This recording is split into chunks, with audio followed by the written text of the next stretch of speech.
Hello, KM4MKL here.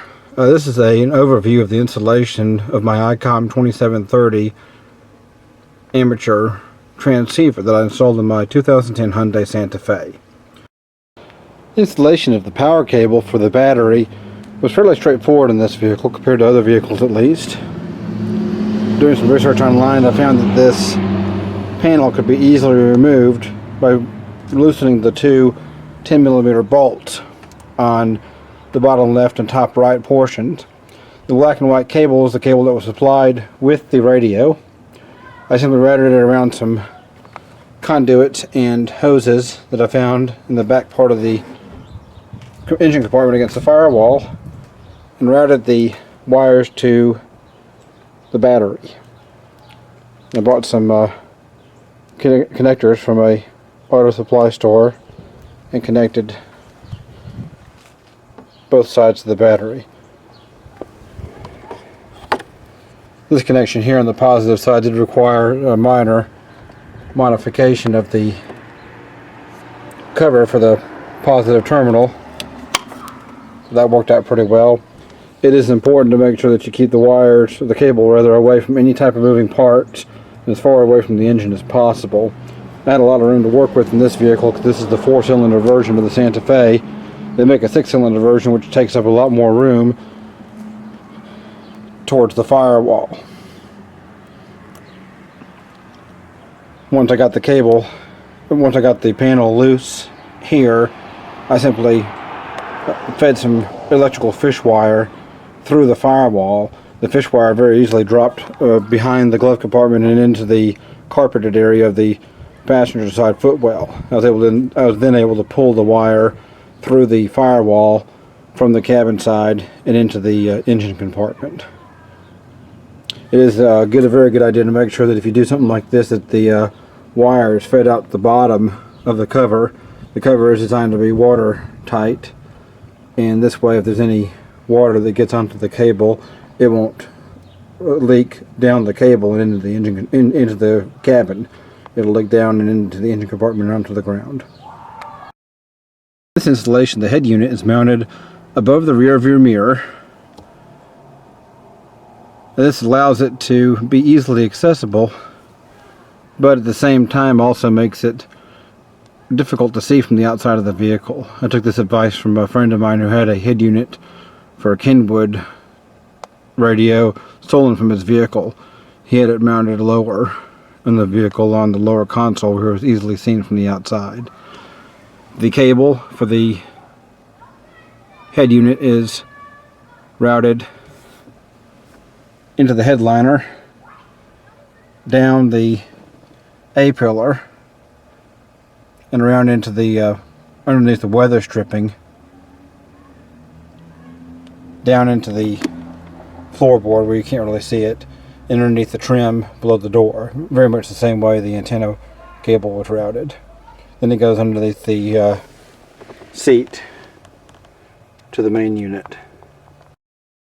I'm still working on getting the cable for the head unit mounted, or routed rather, inside the trim.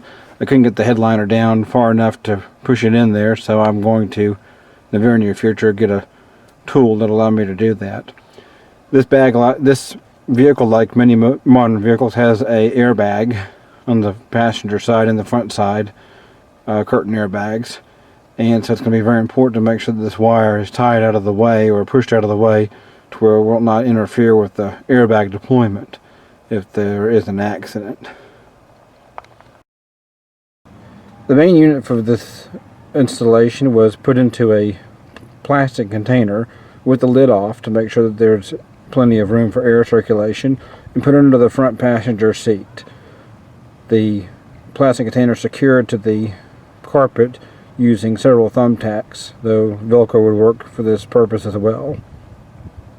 I was able to very neatly fit the unit to the right of the floorboard, thereby allowing plenty of room for the HVAC vents to have clearance to get air into the rear cabin as well. For my antenna, I chose a glass-mounted antenna. There's a lot of controversy, as you've probably read, about glass-mounted versus hole-mounted antennas.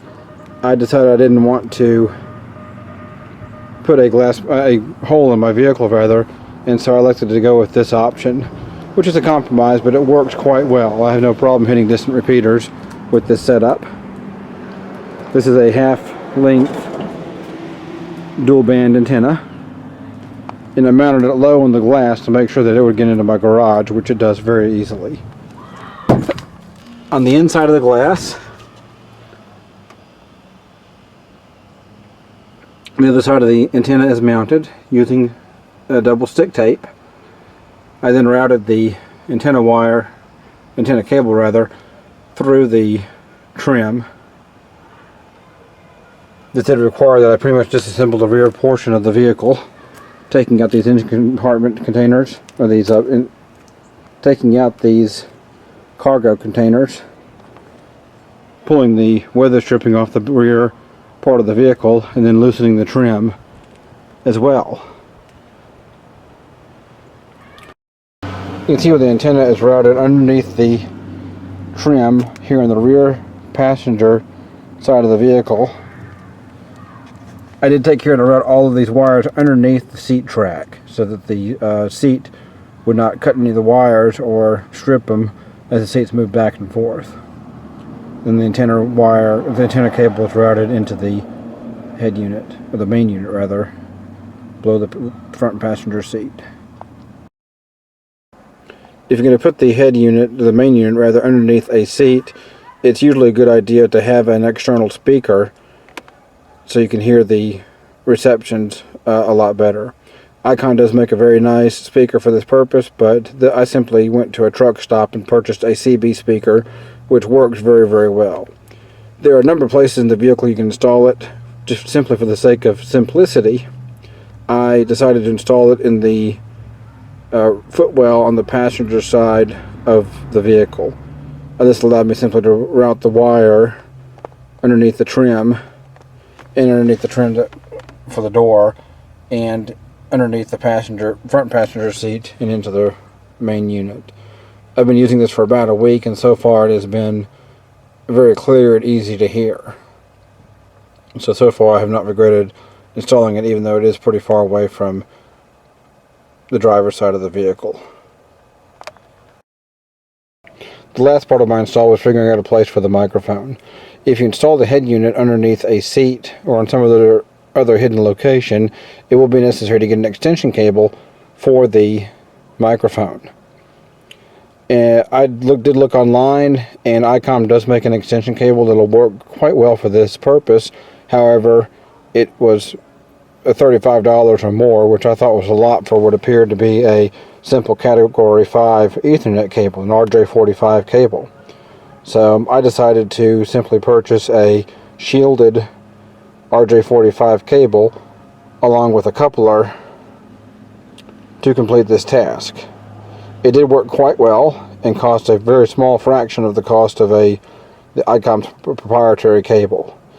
This also allows me to disconnect it and connect it very easily if I ever needed to, or to switch out a microphone in the future if I ever needed to. In my case, I simply removed the lower trim panel on the bottom side of the console. The piece runs from the screw mount where you see down there all the way to the firewall. That was easily removable on both sides of the console. I then routed the cable between the right passenger seat and the center console, underneath the rail for the seat, and into the head unit, thereby hiding most of the cable. I hope you found this video useful. If you have any questions, please feel free to post them in the comments below, and I'll do my best to answer them or to help you find the answer if I don't know the answer. Until then, this is KM4MKL73s to you, and good day.